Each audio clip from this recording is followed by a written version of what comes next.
बोलो विष्णु भगवान की जय। पाठ पूजा चैनल में आज हम कार्तिक महात्म्य का 14वां अध्याय सुनेंगे। कार्तिक महात्म्य के अध्याय 14 में हम ये जानेंगे कि कैसे देवताओं की प्रार्थना पर नारद जी जलंधर के पास गए और जलंधर की समृद्धि की प्रशंसा करते हुए उसे यह बतलाया कि त्रिलोक में सबसे श्रेष्ठ स्त्री रत्न भगवान शंकर की पत्नी देवी पार्वती है। इस बात से जलंधर को काम से व्याकुल कर नारद जी देव कार्य की सिद्धि हेतु आगे बढ़ गए। यह कथा जलंधर की इच्छाओं और नारद जी की चतुराई को उजागर करती है। चलिए सुनते हैं 14वां अध्याय। नारद जी बोले, हे राजन, तब उसको इस प्रकार धर्म पूर्वक राज्य करते देख देवता शुद्ध हो गए।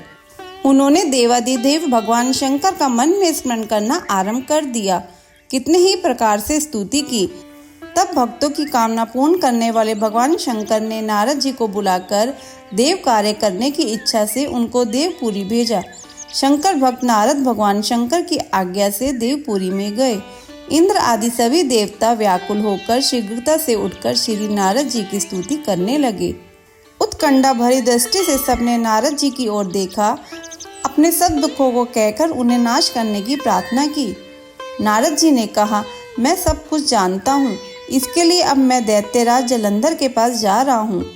ऐसा कहकर और देवताओं को आश्वासित कर श्री नारद जी जलंधर की सभा में आए।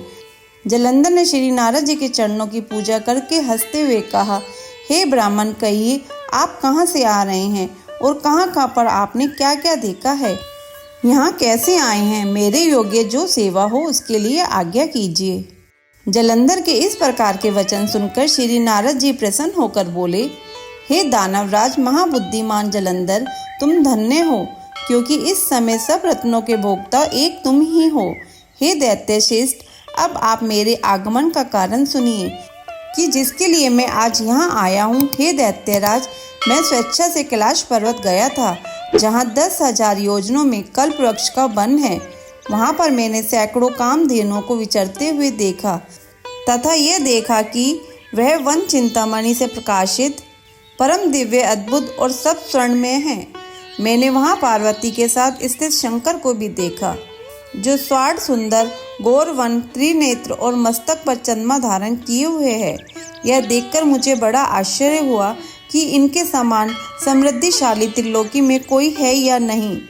हे दैत्येंद्र, उसी समय मुझे तुम्हारी भी समृद्धि का स्मरण हो आया और उसे देखने की इच्छा से मैं तुम्हारे पास चला आया हूँ। यह सुनकर जलंधर को बड़ा हर्ष हुआ। उसने श्री नारद जी को अपनी सब समृद्धि दिखला दी। उसे देख देवताओं का कार्य करने के इच्छुक शिव प्रेरी श्री नारद जी ने जलंधर की बड़ी प्रशंसा की और कहा, निश्चय ही तुम त्रिलोकपति होने के योग्य थे। तुम्हारे लिए ऐसा होना कोई विचित्र बात नहीं है। मैं देखता हूँ कि और तो तुम्हारे पास सब कुछ है और किसी बात की कमी नहीं है। ऐरावत तुम्हारे पास है, ऊंचे शर्वा घोड़े तुम्हारे पास हैं, कल्प वृक्ष और कुबेर की निधि तुम्हारे घर है, मणियों और रत्नों के ढेर भी तुम्हारे यहाँ लगे हुए हैं। ब्रह्मा जी का हंस युक्त विमान भी तुम्हारे पास है और भूलोक, पाताल और पृथ्वी पर जितने भी रत्न आदि हैं वह सब तुम्हारे ही तो हैं। मैं तुम्हारे इस प्रकार के सब रत्न आदि ऐश्वर्य को देखकर बड़ा प्रसन्न हूँ, परंतु तुम्हारे पास कोई स्त्री रत्न नहीं है। उसके बिना तुम्हारा यह सब फीका है। तुम कोई स्त्री रत्न ग्रहण करो। नारद जी के इस प्रकार के वचन सुनकर दैत्यराज काम से व्याकुल हो गया। उसने नारद जी को प्रणाम करके पूछा कि ऐसी स्त्री कहाँ मिलेगी जो कि सब रत्नों में श्रेष्ठ हो। यदि ऐसा रत्न कहीं मिले तो मैं आपकी आज्ञा से उसे अवश्य लाऊंगा। नारद जी ने कहा, ऐसा रत्न तो कैलाश पर्वत पर योगी शंकर के पास ही है। उनकी सर्वार्थ सुंदर पत्नी देवी पार्वती बहुत ही मनोहर है। उसके समान सुंदरी मैंने आज तक नहीं देखी। शंकर से बढ़कर समृद्धिमान दूसरा कोई नहीं है। उसके इस रत्न की महिमा तीनों लोक में कहीं पर भी नहीं है। तभी तो परम विरक्त आत्मा राम शंकर भी उसके वश में हो गए। देवर्षि नारद उस दैत्य से ऐसा कहकर कार्य करने की इच्छा से आकाश मार्ग को चले गए। अध्याय संपूर्ण। अगर आपको यह अध्याय सुनना अच्छा लगा हो तो इसे लाइक करके शेयर करें। चैनल पे नए हो तो सब्सक्राइब करें।